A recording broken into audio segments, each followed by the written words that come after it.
The first time most people hear the phrase financial freedom, they imagine luxury. A beach house, a black car, a bank account big enough to finally breathe. But that's not what this story is about. Because the real trap was never poverty. It was obedience. And almost nobody notices it happening. Not when they're young, not when they're working hard, not even when they're exhausted. Especially not then, because the system doesn't fail loudly. It succeeds quietly. It gives people just enough comfort to stop asking dangerous questions. Questions like, why do intelligent people stay broke? Why do schools teach people how to work, but almost never how money actually works? And why do some people spend their entire lives chasing security, only to become prisoners of it? In 1997, a book appeared that sounded almost insulting. Simple language, simple stories, almost childish at times. But underneath it was something psychologically explosive. Rich Dad, Poor Dad wasn't really about money. It was about identity, about fear, conditioning, status, ego, and the invisible emotional programming that quietly controls how human beings behave around wealth. Because money is never just money. Money is guilt. Money is power. Money is approval. Money is shame. Money is childhood. Money is survival. And the terrifying part, most people inherit their beliefs about money long before they ever earn any. Before the first paycheck, before the first bill, before the first failure, they inherit emotional blueprints from parents, teachers, society, fearful people pretending certainty is wisdom. And once those beliefs harden, a person can spend an entire lifetime defending the cage they were trained to live inside. That's where this story begins. Not with business, not with investing, but with two fathers and two completely different realities. Imagine being a child, standing between two worlds. One man is educated, respected, disciplined, safe. The other sees the world like a game hidden behind a curtain. One says, go to school, get good grades, find a secure job. The other asks, why would you spend your life building someone else's dream? One worships stability, the other understands leverage. And at first, the difference seems small, almost invisible, because when you're young, adults all look certain. Children don't yet realize that confidence and truth are not the same thing. The poor dad in the story wasn't poor because he lacked intelligence. That's what made the message so psychologically uncomfortable. He was educated, hardworking, responsible, exactly the kind of person society praises. And yet, he spent his life trapped in a cycle that millions quietly recognize but rarely admit. Work harder, earn more, spend more, need more, fear losing it all. Repeat, not because he was weak, because he was conditioned. And conditioning is strongest when it feels normal. That's the terrifying thing about social programming. The most powerful prisons don't feel like prisons. They feel like adulthood. Wake up early, commute, stress, bills, weekend escape, repeat until retirement. And if someone questions the system too aggressively, people get uncomfortable, not because the person is wrong, but because uncertainty threatens identity. You see this everywhere. Someone quits a stable job to start a business. People panic, not because entrepreneurship is irrational, but because it forces everyone else to confront the possibility that they surrendered too early. Human beings defend their reality emotionally first, logically second. That's one of the deepest ideas hidden underneath Rich Dad, Poor Dad. Most financial decisions are not mathematical. They're psychological. People don't buy expensive things because they need them. They buy signals, proof, validation, status armor. A luxury car can become emotional compensation. A job title can become identity protection. A degree can become a socially approved shield against uncertainty. And debt becomes invisible when everyone around you is drowning too. That's the genius of modern consumer culture. It normalizes anxiety.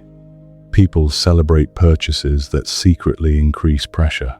New phone, new EMI, new apartment, new stress. And society applauds it, because appearance is easier to measure than freedom. That's why the book disturbed so many people. It quietly suggested something dangerous. Maybe the educated are not actually financially intelligent. Maybe intelligence without financial awareness simply creates sophisticated workers, highly capable people who never escape dependence. And dependence creates fear. Fear of losing the paycheck, fear of disappointing family, fear of looking irresponsible, fear of social judgment. So people tolerate lives that slowly drain them emotionally, not because they love them, because predictability feels safer than possibility. Even misery can become comforting when it's familiar. That's human psychology, and the rich dad understood this early. He understood that poor people were not usually destroyed by lack of opportunity. They were destroyed by emotional reactions. Fear when money disappears. Ego when money appears. That cycle alone traps millions. A person gets paid, feels temporary relief, then immediately spends to restore emotional comfort. Not logic, emotion, retail therapy, status purchases, impulse upgrades. Because consumption often has nothing to do with utility. It's emotional sedation, a reward for surviving a life people secretly dislike. And this is where the book became revolutionary. It reframed assets and liabilities not as accounting terms, but as behavioral patterns. An asset puts money into your pocket. A liability takes money out. Simple, almost too simple, but psychologically devastating. Because many people spend years buying things they call assets, that are actually chains, cars that increase pressure, homes that create dependence, lifestyles that require constant labor to maintain. People don't notice it immediately because social approval numbs awareness. If everyone around you is trapped the same way, the trap feels normal, and normality is one of the strongest forms of manipulation on earth. Human beings imitate each other constantly, especially financially. Someone gets richer, people imitate their spending instead of studying their behavior. That's why appearances deceive. The loudest wealth is often the weakest wealth. Real wealth frequently looks boring. Quiet investments, ownership, patience, cash flow, no applause. And modern culture hates patience. Because patience cannot be monetized emotionally. Social media accelerated this even further. Now people compare their private struggles to curated illusions. A teenager sees luxury before understanding debt. A young man sees success before understanding sacrifice. A young woman sees aesthetics before understanding financial pressure. Everyone sees outcomes. Almost nobody sees systems. That's why so many people chase money emotionally instead of strategically. And emotional money always disappears faster. The rich dad understood something most people never fully grasp. The goal is not to look rich. The goal is to become free. Those are completely different psychological paths. Looking rich requires constant external validation. Freedom requires emotional independence. And emotional independence is rare. Because society trains people to seek permission for almost everything. Permission to rest, permission to dream bigger, permission to charge more, permission to leave miserable environments. The book challenged that obedience directly, not aggressively, quietly, like a whisper that becomes impossible to unhear. It asked readers to reconsider everything they believed about work itself. Because most people think employment equals safety. But safety can become dependence incredibly fast. If one paycheck disappearing can destroy your entire life, are you secure? Or just temporarily stable? That realization unsettles people, especially intelligent people, because education often increases confidence in systems. But systems are not designed equally for everyone. Schools were historically designed to create reliable workers, not financially free thinkers. And once you see that, you start noticing strange things everywhere.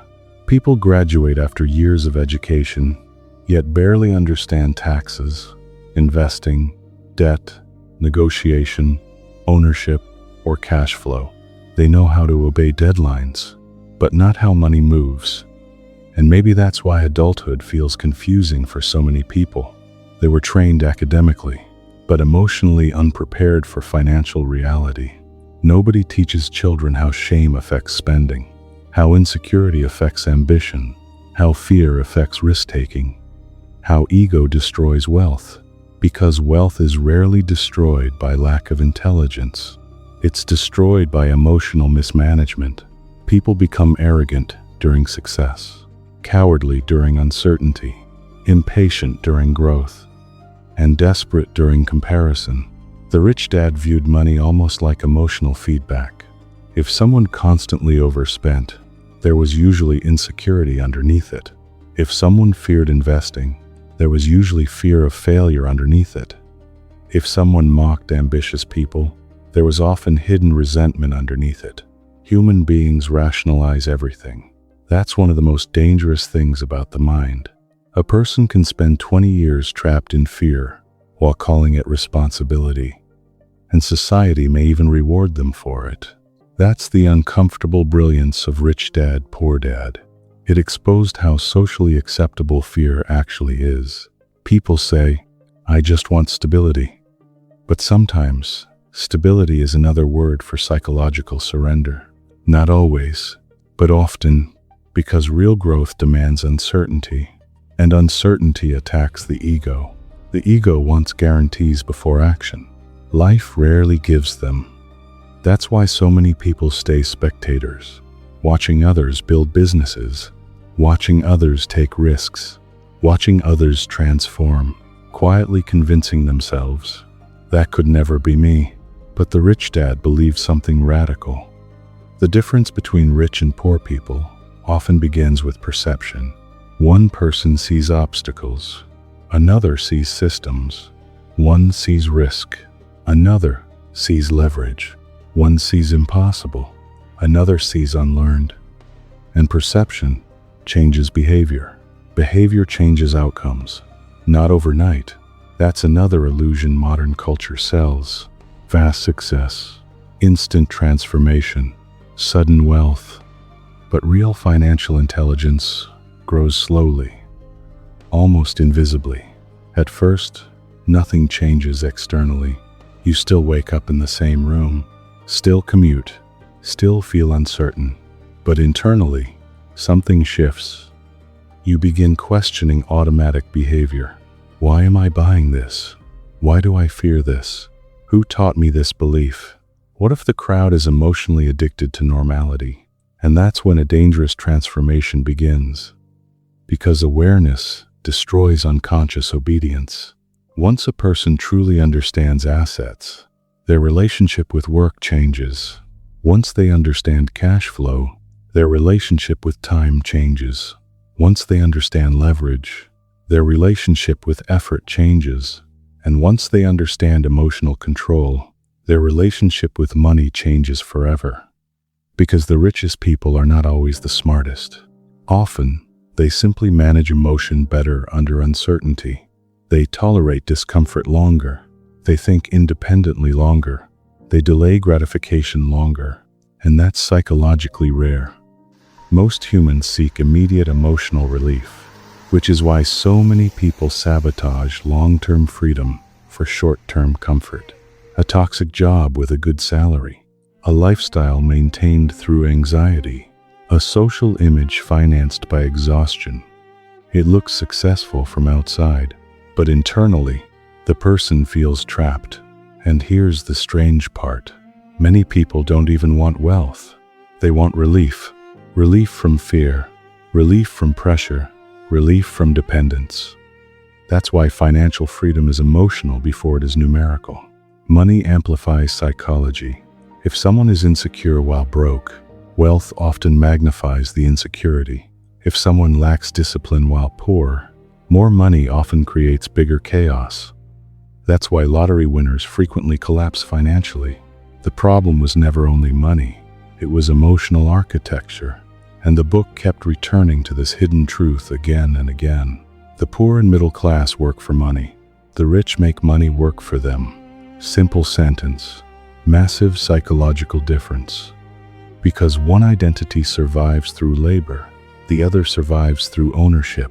And ownership changes everything. It changes how you think, how you spend, how you negotiate, how you value time itself.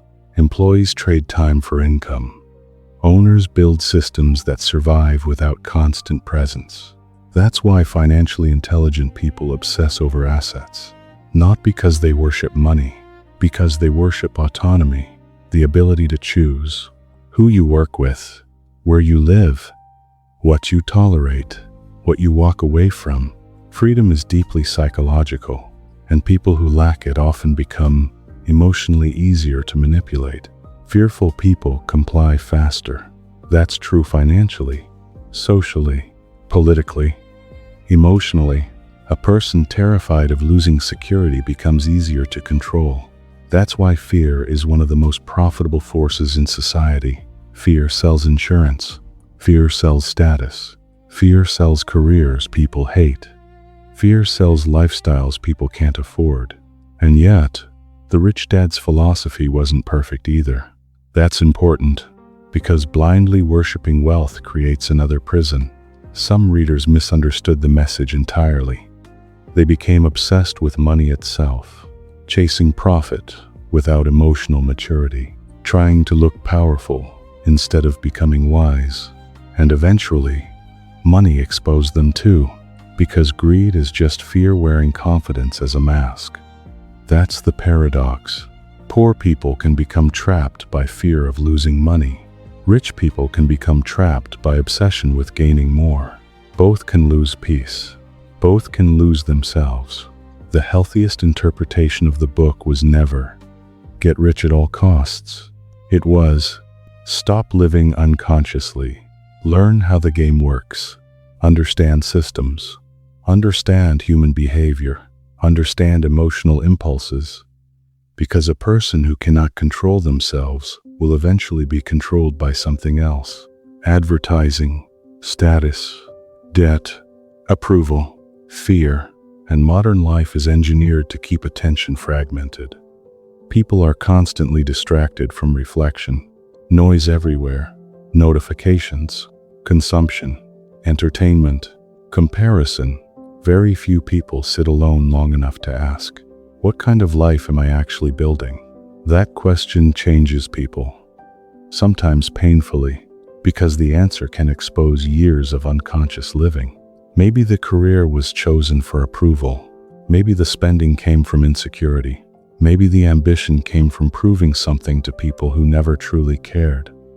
And once those realizations appear, the old identity starts cracking. That's what Rich Dad, Poor Dad really triggered in millions of readers. Not financial strategies. Psychological rebellion. It gave ordinary people permission to question inherited beliefs. Permission to think differently. Permission to stop glorifying burnout. Permission to value freedom over appearance. And for some people, that single shift changed everything. Not instantly, but permanently. A small investment here, a business attempt there, a new awareness around spending, a different relationship with fear, tiny invisible shifts that slowly alter the trajectory of an entire life. That's how transformation usually happens. Quietly, not through motivation, through perception. Because once someone truly sees the machine, they cannot fully unsee it again. They notice how society rewards conformity, how fear hides behind practical advice, how many people secretly abandon dreams not because they failed, but because they became emotionally exhausted before they even started. And maybe that's the saddest kind of poverty. Not financial poverty, psychological poverty, a life where someone slowly stops believing change is possible. That's the real danger. Because human beings adapt to emotional limitation frighteningly fast. Give someone enough disappointment. Eventually they stop imagining entirely. The rich dad fought against that mentality constantly. He wanted people to think creatively again.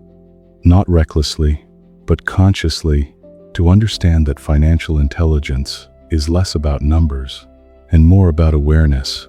Awareness of systems, awareness of emotions, awareness of manipulation, awareness of self-deception. Because self-deception is everywhere. People say, "I don't have time."